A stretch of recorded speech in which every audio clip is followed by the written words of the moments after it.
بسم اللہ الرحمن الرحیم۔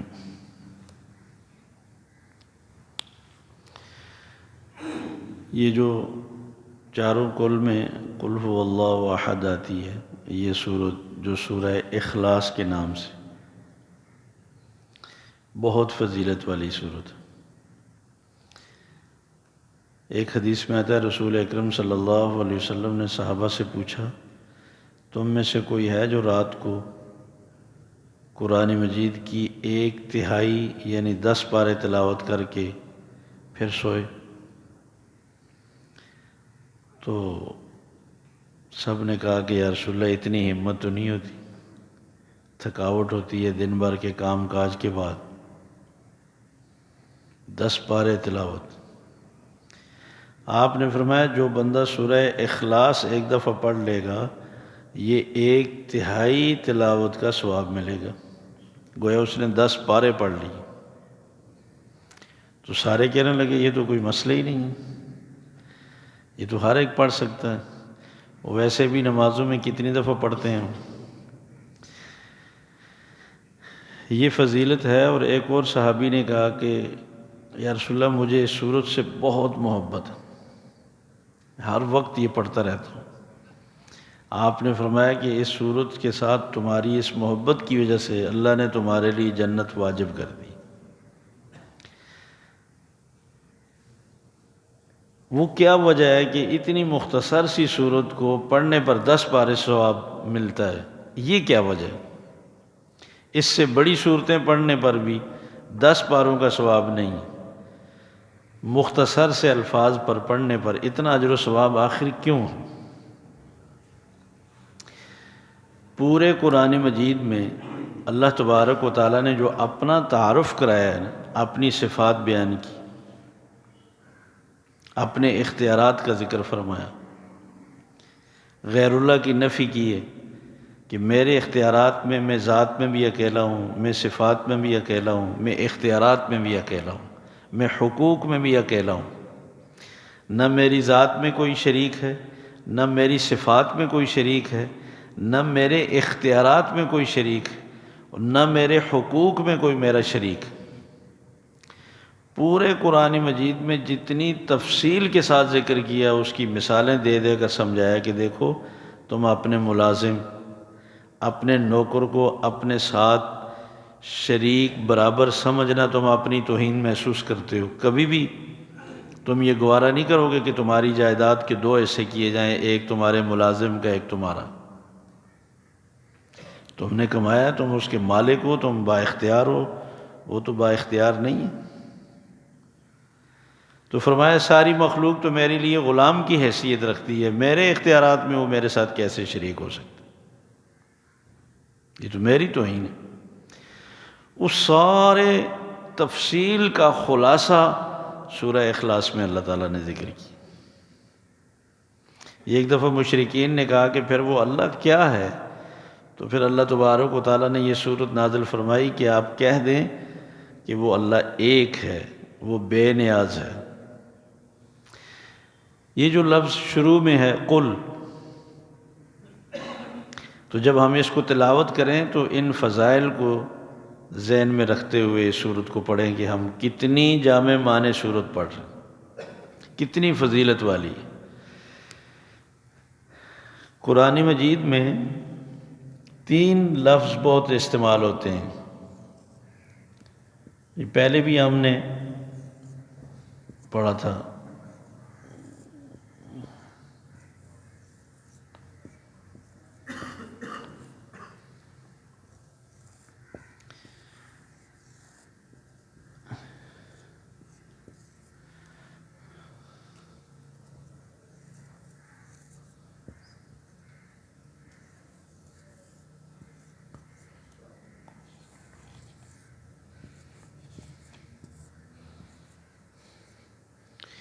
بلکہ یہ 5 قال، قالو، قالت، قل اور قولو،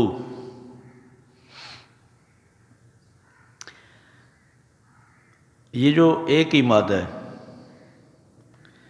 قول جس کو ہم کہتے ہیں نا بات، یہ اسی مادے سے بنے، قالا اس ایک آدمی نے یہ بات کہی۔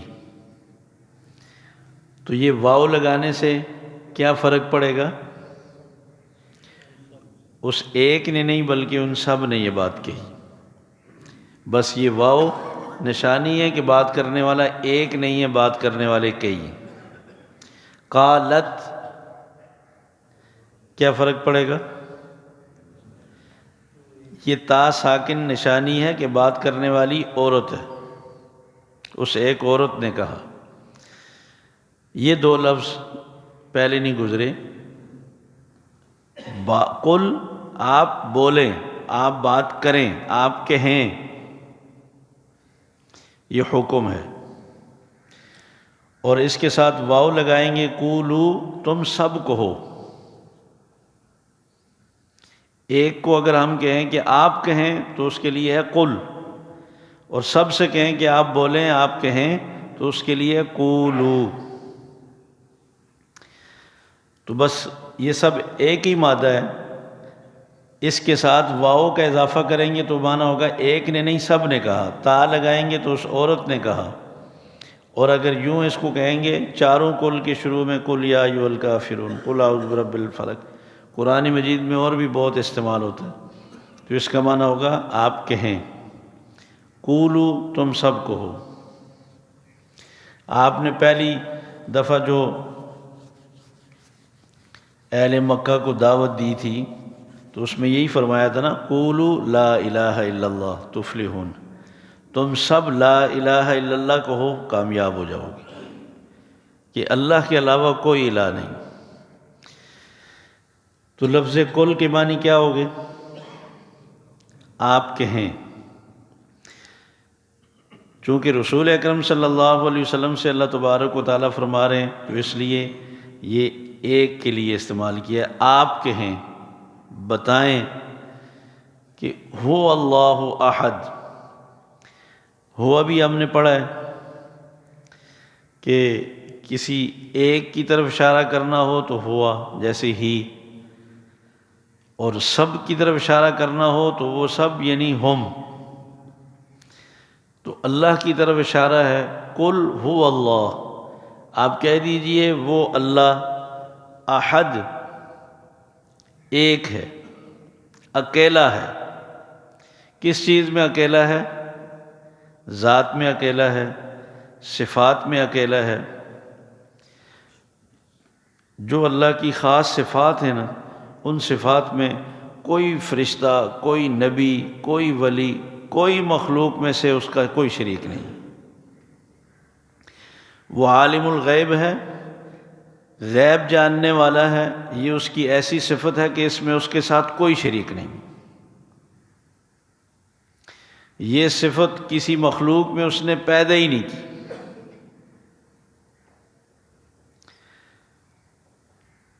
اور وہ ہر جگہ موجود ہے، ذرہ ذرہ اس سے چھپا ہوا نہیں ہے، یہ اسی کی صفت۔ ہر جگہ موجود ہونا یہ صرف اللہ کی صفت ہے، اللہ کے علاوہ۔ لوگوں کو مغالطہ یہ کہتے ہیں شیطان ہر جگہ موجود ہے۔ اگر شیطان موجود ہو سکتا ہے تو شیطان سے تو اولیاء اللہ افضل ہیں، انبیاء افضل ہیں، فرشتے افضل ہیں۔ تو شیطان اگر مردود ہو کر ہر جگہ موجود ہے تو نبی کیوں نہیں ہو سکتے، ولی کیوں نہیں ہو سکتے، فرشتے کیوں نہیں ہو سکتے؟ کوئی بھی نہیں ہو سکتا، صرف ایک اللہ ہر جگہ موجود ہے۔ کہتے ہیں اسرائیل ہر جگہ موجود ہیں، ہر آدمی کی روح نکالتے ہیں۔ دیکھیں شیطان بھی ہر جگہ موجود نہیں ہے۔ یہ شیطان ایک وصف ہے، ایک بڑے کا نام ہے۔ جیسے آدم علیہ السلام کی اولاد ہے تو سب ابن آدم ہیں، آدمی تو ہر ایک ہے نا کہ آدم علیہ السلام کی اولاد ہے، لیکن آدم علیہ السلام کوئی اکیلے تو نہیں ہے نا۔ آدم علیہ السلام کے مقابلے میں جو شیطان مردود ہوا ہے وہ اکیلا ہی نہیں چلا آ رہا، اس کی بھی آگے ایسے ہی اربوں خربوں کی تعداد میں نسلیں اس کی اولاد ہے۔ آپ صلی اللہ علیہ وسلم نے فرمایا کہ شیطان رات کو تخت بچھاتا ہے اور ساری شیطانوں کو جمع کر کے ان سے کارگزاری سنتا ہے کہ بتاؤ تم نے آج دن بھر کیا کیا، تو وہ سنتا رہتا ہے، شاباش دیتا رہتا ہے۔ لیکن جو شیطان یہ کہنا کہ آج میں نے میاں بیوی کو لڑا دیا، بڑا خوش ہوتا ہے، گلے لگاتا ہے، کہتا ہے اصل تو کام تو نے کی۔ اسی طرح سورہ کاف میں بھی ہے کہ تم اللہ کو چھوڑ کر شیطان اور اس کی ذریت کو دوست بناتے ہو۔ سورہ اعراف میں بھی اللہ تبارک و تعالیٰ نے اس کی ذریت اور اولاد کا ذکر کیا ہے۔ تو شیطان اکیلا نہیں، آپ صلی اللہ علیہ وسلم کا ارشاد ہے صحیح مسلم میں، ہر ایک بندے کے ساتھ الگ مستقل شیطان ہے۔ اما عائشہ صدیقہ رضی اللہ تعالیٰ عنہ نے پوچھا کہ یا رسول اللہ کیا پھر آپ کے ساتھ بھی ہے؟ فرمایا بالکل، میرے ساتھ الگ ہے، لیکن میرا شیطان مر چکا ہے، یعنی مایوس ہو چکا ہے مجھ سے۔ تو شیطان ہر جگہ موجود نہیں ہے۔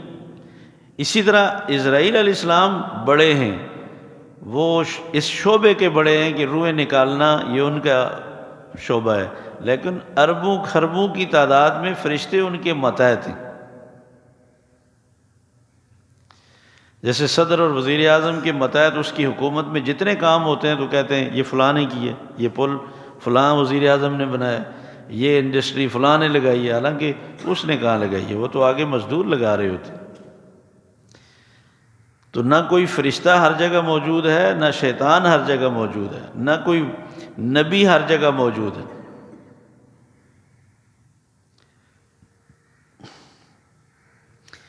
تو اللہ ذات میں بھی اکیلا ہے، صفات میں بھی اکیلا ہے، حقوق میں بھی اکیلا ہے کہ عبادت کرنا، مشکلات میں پکارنا، پوجا کرنا، سجدہ کرنا، یہ اسی کے حقوق ہیں۔ ان حقوق میں اس کے ساتھ کوئی شریک نہیں۔ وہ اختیارات میں بھی اکیلا ہے، جس کو چاہے موت دے دے، جس کو چاہے زندگی دے، جس کو چاہے شفا دے، جس کو چاہے اولاد دے، جس کو چاہے نہ دے، جس کو چاہے عزت دے، جس کو چاہے ذلت دے، یہ اختیارات اسی کی۔ وہ چاہے تو دن لائے، چاہے تو رات لائے۔ آپ کہہ دیجئے وہ اللہ احد، ایک۔ اچھا یہاں تو لکھا ہوا احدن پیش ہے نا، ہم اس کو کیا پڑھتے ہیں؟ احد۔ عربی زبان کا قاعدہ یہ ہے کہ جہاں آپ رکنا چاہتے ہیں، جس حرف آخری حرف پر آپ سانس توڑنا چاہتے ہیں، اس حرف کے اوپر زبر زیر پیش نہ پڑیں، بھلے پیش ہے، زیر ہے، زبر ہے، دو زبریں، دو پیش ہیں، دو زیر ہیں، آپ اس کو خالی کر دیں، زبر زیر پیش نہ پڑیں۔ مثلا اس کو اگر یوں کوئی رکنا چاہتا ہے اس پہ اور پڑھے قل هو اللہ احد، یہ غلط۔ اس کو رکنا چاہتے ہیں تو پڑھیں گے قل هو اللہ احد، دال کے اوپر ہم نے پیش نہیں پڑھی۔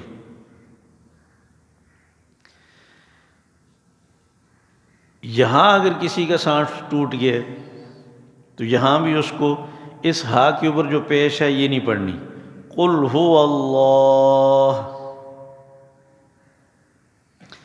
یہاں کسی کی سانس ٹوٹ گئی ہے، واو کے اوپر زبر ہے، تو پھر پڑھیں گے قل ہو، زبر ہٹا دیں گے۔ جیسے هو اللہ الذی لا الہ الا ہو، کیونکہ وہاں ہوا لکھا ہے، آگے ہم ملا نہیں رہے، رک رہے ہیں، الا ہو۔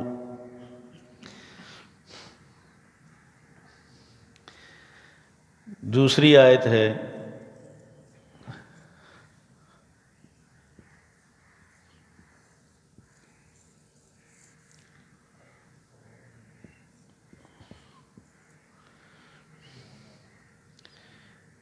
اچھا عربی زبان کا یہ بھی ایک قاعدہ ہے، جس حرف لفظ کے شروع میں یہ ال آ جائے نا، الف لام، تو پھر آگے اس کے آخر میں دو زبر یا دو زیر دو پیش نہیں آئیں گی، پھر ایک زبر ایک پیش آئے گی۔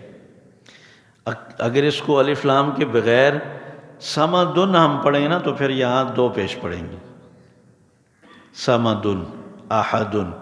لیکن چونکہ یہ اس یہ الف لام شروع میں لگایا تو پھر یہاں دو پیش نہیں پڑھیں گے، پھر ایک پڑھیں گے، الصمد، اس لیے اس کو پڑھیں گے اللہ الصمد۔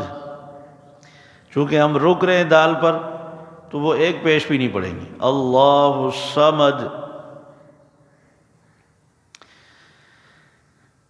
اللہ بے نیاز ہے۔ بے نیاز کے معنی ہے اللہ کسی کا محتاج نہیں ہے۔ ایک دفعہ میں نے کسی کو بتایا کہ نظر و نیاز صرف ایک اللہ کے نام کی جائز ہے، اللہ کے علاوہ اگر کسی کے نام کی نظر و نیاز دو نا، یہ شرک ہے۔ اس لیے کہ نظر و نیاز بھی عبادت ہے، مالی عبادت، تو عبادت تو اللہ کے علاوہ کسی کے نام کی جائز نہیں ہے۔ اگر اللہ سے ہٹ کر کسی کے نام کی عبادت نظر و نیاز کی صورت میں ہو یا کسی سے مانگنا پکارنا ہو تو پکارنا بھی عبادت ہے، صحت کے لیے، اولاد کے لیے، عزت کے لیے۔ انہوں نے کہا تو قرآن مجید میں تو آتا ہے اللہ بے نیاز ہے، اللہ کی تو نیاز ہے ہی نہیں، اللہ کی نام کی نیاز تو کر ہی نہیں سکتے، یہ تو ہے ہی مخلوق کے نام کی نیاز، اللہ کے نام کی نظر و نیاز جائز ہی نہیں ہے۔ میں نے کہا یہ نیاز اور ہے،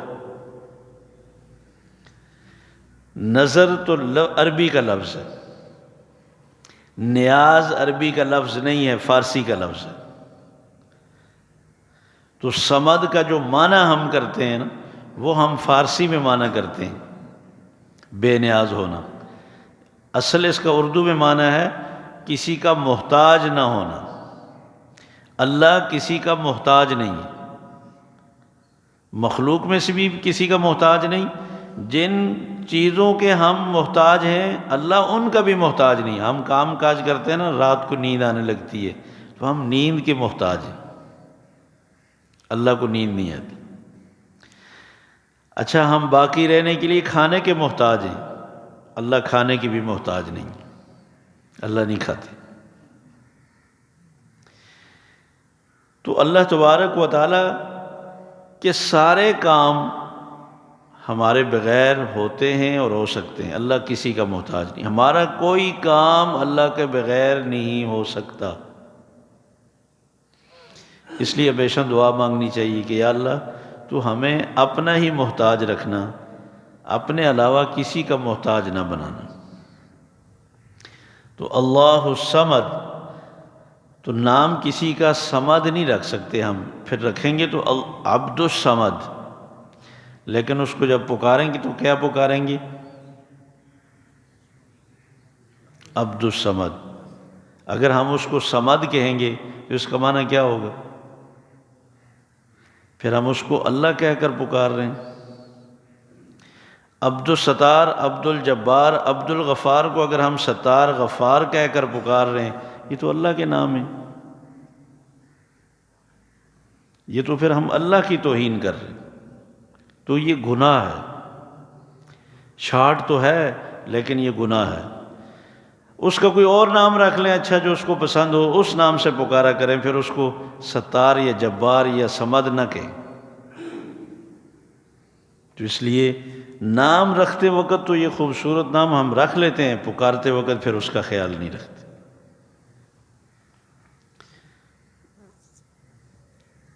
اللہ الصمد کی کیا معنی ہے؟ اللہ کسی کا محتاج نہیں۔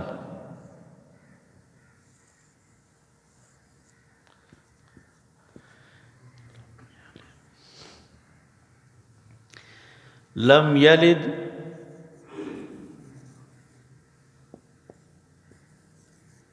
ولم یولد،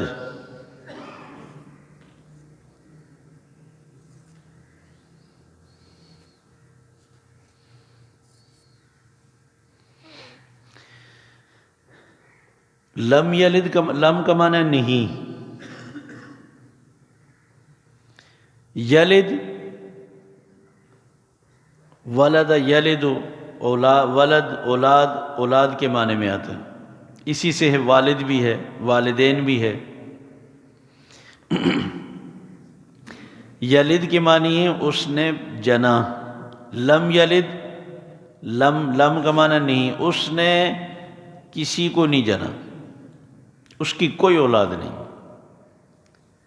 یہودی کہتے ہیں عزیر علیہ السلام اللہ کے بیٹے ہیں، عیسائی کہتے ہیں عیسیٰ علیہ السلام اللہ کے بیٹے ہیں۔ اللہ کیا کہہ رہے ہیں؟ لم یلد، اللہ کی کوئی اولاد نہیں۔ ولم یولد، اور وہ خود بھی نہیں جنا گیا۔ لم کے معنی وہی لم، نہیں، یولد جنا گیا، کیا مطلب؟ اس کے ماں باپ بھی نہیں ہیں، اللہ کی اولاد بھی نہیں اور اللہ کے ماں باپ بھی نہیں۔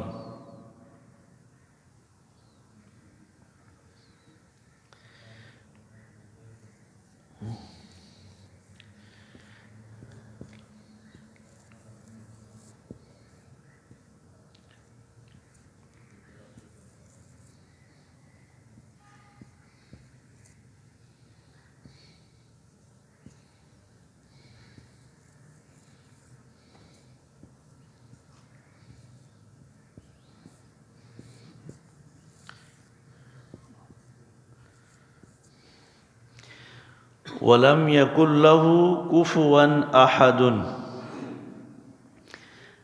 واو کی کیا معنی ہے اور لم کی کیا معنی ہے؟ نہیں، 3 دفعہ یہ لم آ گیا، ایک ہی معنی اس کا نہیں۔ اور یکن نہیں ہے، نہیں ہے، لہو اس اللہ کے لیے، کفواً برابر، کف کا لفظ جیسے ہم کہتے ہیں برابری میں، رشتوں میں عام طور پر کہتے ہیں کہ کف کا خیال رکھنا چاہیے، مالداری میں، تعلیم میں، عمر میں، سمجھ میں، تاکہ آپس میں نبھا اچھا ہو سکے۔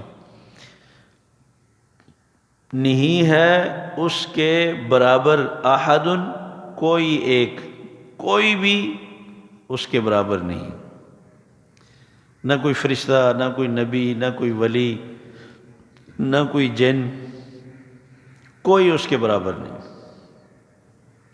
وہ سب سے عظیم ہے۔ قل هو اللہ احد، آپ کہہ دیجئے وہ اللہ ایک ہے۔ کیا معنی ہوگا؟ کہیں پہلی آیت کا، پھر کہیں ایک، کس چیز میں ایک ہے؟ ذات میں، صفات میں، اختیارات میں، حقوق میں۔ دیکھیں اللہ کو تو مشرکین بھی مانتے تھے، لیکن وہ اللہ کے اختیارات میں اوروں کو بھی مانتے تھے، تو اللہ کو تو وہ ایک ہی مانتے تھے، کہتے اللہ نے ان کو جو اختیارات دیے ہیں وہ ان کے پاس اختیارات ذاتی نہیں ہیں، عطائی ہیں، اللہ نے خود عطا کیے ہیں۔ اور یہی مغالطہ آج بھی ہے۔ تو ہمارا یہ ایمان ہونا چاہیے اللہ تبارک و تعالیٰ کے اختیارات میں بھی نہ ذاتی طور پر کوئی شریک ہے، نہ عطائی طور پر کوئی شریک ہے، اور نہ وہ شریک بننے کی صلاحیت رکھتا ہے، اس لیے کہ الہ ہونے کے لیے عالم الغیب ہونا ضروری ہے، اور عالم الغیب اس کو کہتے ہیں جس کے سامنے کائنات کا ذرہ ذرہ سامنے ہو، پوشیدہ نہ ہو۔ دنیا میں کتنی مکھیاں ہیں، کتنی مچھلیاں ہیں، ان کی کتنی نسلیں ہیں، ان کے رنگ کیا ہیں، ان کی عمریں کیا ہیں، ان کی ضرورتیں کیا ہیں، خوراک کیا ہے،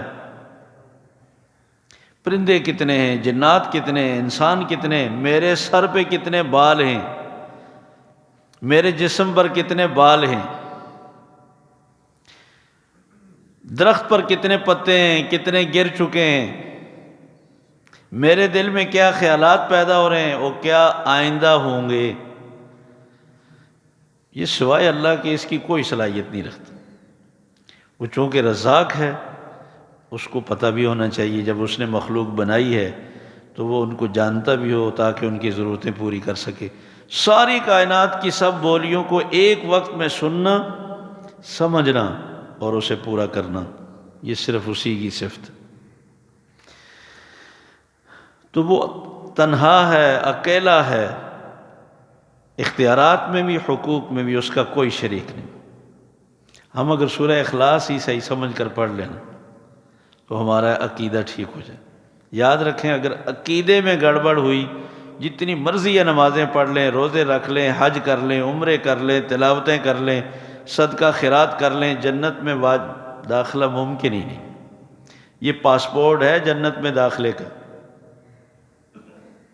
عقیدہ توحید۔ اور عقیدہ توحید سمجھنے کے لیے سورہ اخلاص کافی ہے، پورے قرآن مجید کی 1/3 حصے کا خلاصہ ہے۔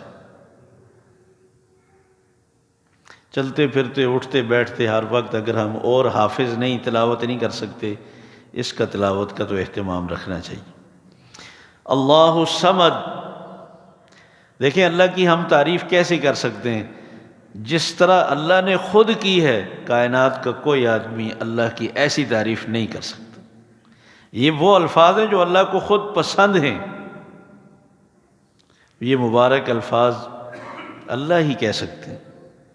اللہ الصمد، اللہ کسی کا محتاج نہیں۔ یہ بے نیاز تو سمجھ ہی نہیں آتا نا، اس کو کہیں سے کہیں پہنچا دیا تو کہے اللہ کسی کا محتاج نہیں۔ جب زلزلہ آیا نا، لوگوں نے روزے رکھنے چھوڑ دیے، کہ رکھ تو رہے تھے، تو اللہ تعالیٰ کو منظور ہی نہیں ہوں گے، دن دیہڑے کھانے لگ گئے۔ بعض دفعہ کوئی امتحان آتا ہے نا، لوگ نماز چھوڑ دیتے ہیں، کہتے ہیں جی تکلیفیں بھی آ رہی ہیں، جب ہم پڑھ رہے تھے آرام سے تو چوری کیوں ہوئی؟ زکوٰۃ دینی چھوڑ دیتے ہیں، اور بھائی کہ اللہ ہماری زکوٰۃ کا محتاج ہے؟ ہمیں کتنے دفاتر سے کتنی دفعہ واپس کیا جاتا ہے، مگر ہم اپنے مقصد کے لیے پھر جاتے ہیں، کہتے ہیں سر سن تو لیں، اللہ کے سامنے نخرے کرنے کی کیا ضرورت ہے؟ ایک صاحب بڑا عرصہ مسجد میں نہیں آئے، میں نے پوچھا یار آپ نے مسجد چھوڑ دی؟ کہنے لگے میں جا رہا تھا مسجد، ایک دفعہ ایک آدمی گزرا میرے کندھے کے ساتھ، اس کا بوٹ لگا، میں نے چھوڑ دیا مسجد میں جانا۔ میں نے کہا واہ، آپ بھی اس انتظار میں تھے کہ مجھے کوئی بہانہ ملے تو میں اللہ کا گھر چھوڑوں۔ کبھی آپ کی جسم کے ساتھ مٹی نہیں لگی کہ مسجد میں لگی تو آپ نے مسجد چھوڑ دی؟ ہم کسی نمازی کے لیے نمازیں نہیں پڑھ رہے، ہم اس رب کے لیے پڑھ رہے ہیں جو ہمیں کھانا دے رہا ہے۔ کتنے گناہ کرتے ہیں، اس نے کھانا بند نہیں کیا، کتنی کوتاہیاں ہوتی ہیں، اس نے تو ہماری بینائی نہیں چھینی، اس نے تو ہم سے ہاتھ نہیں چھینے، اس نے تو عزت نہیں چھینی۔ ذرا سی بات ہوتی ہے اس کی طرف سے تو ہم اس سے بائیکاٹ کر کے ایسے بولتے ہیں جیسا کہ ہمارے اس پر احسانات ہیں، اس کا ہم پر کوئی احسان نہیں۔ یہ ہماری سعادت ہے، وہ ہمیں اپنی تعریف کا موقع دے دے، وہ ہمیں اپنی عبادت کا موقع دے دے، وہ ہمیں اپنے پکارنے کی توفیق دے دے۔ اللہ الصمد، وہ ہمارا محتاج نہیں، ہم اس کے محتاج ہیں۔ لم یلد، کریں ترجمہ، لم یلد، اس نے کسی کو نہیں جنا۔ ولم یولد، اور وہ خود بھی نہیں جنا گیا، یعنی اس کے والدین بھی نہیں ہیں۔ اس کا مفہوم کیا ہوگا؟ لم یلد، اس نے کسی کو نہیں جنا، یعنی اس کی کوئی اولاد نہیں۔ ولم یولد، اس کے والدین نہیں۔ ولم یکن لہ، اور نہیں ہے اس کے کفوا، برابر، احد، کوئی۔ ولم یکن لہ کفوا احد، پورا کیا معنی ہوگا؟ اور نہیں ہے اس کے برابر کوئی، اور نہیں ہے اس کے برابر کوئی۔ برابر کس کا معنی ہے؟ کفوا۔ کوئی کس کا معنی ہے؟ احد۔ نہیں ہے اس کا، یہ کس کا معنی ہے؟ ولم یکن لہ۔ اللہ تعالی ہمیں